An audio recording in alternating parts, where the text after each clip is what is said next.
So I served him with the restraining order and the divorce paperwork on the same day, as per the attorney that I ended up seeing suggested.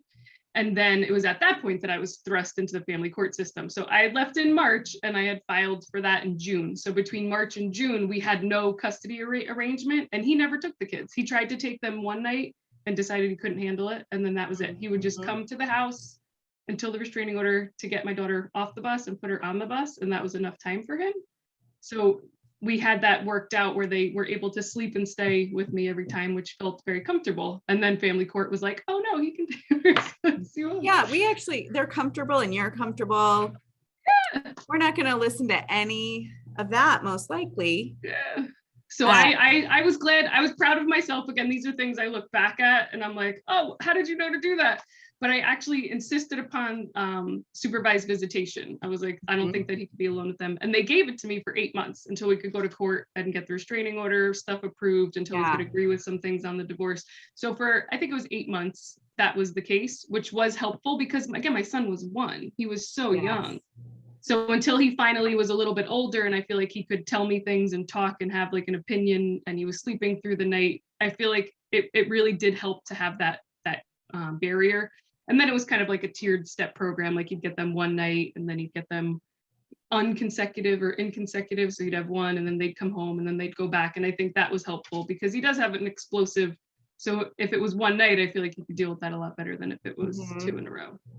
And having that, like I always talk about, the Disneyland dad actually provides safety because it's those times when things are going to be like, they don't want to brush their teeth, because what kid wants to brush their teeth? No kid. They don't want to go to bed, or they have school stuff and they don't want to do that. Those little things that are annoying on my end, right? I'm a parent and I'm like, just brush your teeth. Like, let's go. Those are the things that can make explosive things happen. Exactly. So that, can he handle his stuff for one night? Sure. Yeah.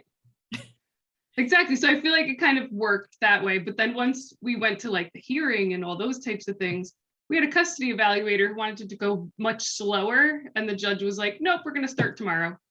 And like, we spent all this time waiting for this report to come just for him to decide what he wanted to decide anyway. So I was amazed that the family court system cared so much more about, in my opinion, family right or parental rights than it did about like the child's safety. Like the safety was not even brought up. Like they were not even brought up. It was like him versus me. There were 2 people that we were talking about. It wasn't like a car we were talking about. It wasn't a book that we both wanted that we were talking about, which is how they kind of dealt with it. And like, as they were talking, I remember I had to go trial. So I was sitting on the stand. And I remember his attorney asked something and I was like, so when he starts blowing up and screaming, like, is it my 3-year-old daughter's responsibility to grab her 1-year-old brother and go lock themselves in the bathroom until daddy comes down? And he was like, well, I guess that's going to be his responsibility not to do that. I'm like, are we gonna... Yes. Thank you. And then it's like, but and the judge is like, he could do 2 consecutive nights. Yeah. And so what did you do to take care of yourself during that? I think something I see so often. So I like to prepare everyone I'm working with. There's going to be a lie said about you that you don't know is coming. Yes. They're going to say, this, that, and the other, like you're alienating, you're incapable of taking care of them because you're not mentally stable, you're an alcoholic, you're just after money. Like it's a script of the things that they're going to say. It's amazing courts don't always see that. And so I'm always like, we've got to prepare that something is going to be said in that evaluator's report or on the stand that you're going to just like, what? Like your jaw's going to drop. So how do you take care of yourself when, and I don't know if anyone told you that beforehand, but when those bombs come that you're like, what? And I was told about the bombs and I was still completely, I remember sitting on the stand and they said like, so is it true you suffer from postpartum depression? I'm like, my son is almost 2 and I've never been diagnosed with postpartum depression. Like, where is this coming from? And it was just, that's what he told the lawyer, that I had it. And that's why I left him. I'm like, no, that has nothing to do with it. But I remember for me, as soon as I moved into my current home, which it wasn't always, but the divorce took a little over 2.5 years. So during that time frame, I bought this home. One of my big things was taking a bath in the dark, and I still do it sometimes when I'm having like a day. I'm a mom. I work full time, and I'm a mother of two. And then during COVID, they were all home, so I was working while my kids were home. So once they went to bed, I would have like a good 2 or 3 hour window to do anything I wanted. I'm still a ferocious reader, so I would spend some time doing that.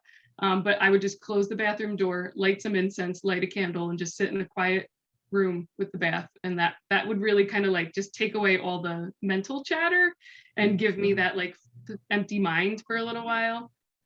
Also, continuing therapy was a really big thing for me because my therapist understood what was happening, and she understood how the family court system works. So she was able to kind of tell me, like, he's probably going to get custody. He's probably going to have them alone sometimes. It's not safe for them. We know it's not safe for them, but she would tell me things to do to help my kids. And like, I also learned a lot in the process that I feel like I'm kind of giving my kids the gift of perspective in a way.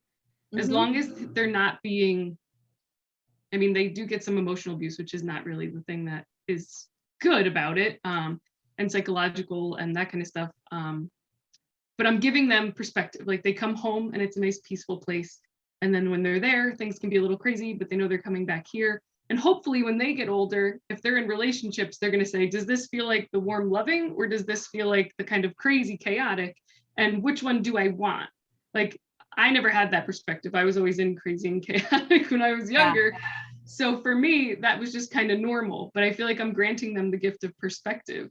And learning how to talk to myself in those ways, which my therapist helped me with, was also really helpful for self-care, because I wasn't only sitting there like, what's going to happen? What's he going to say? What's he going to do? How's it going to hurt them? And have all these like constant questions that I could never answer. And I'm able to say, hey, this is going to be okay, in a way that it's not okay as in they're going to be cared for adequately. It's okay as in they're going to survive.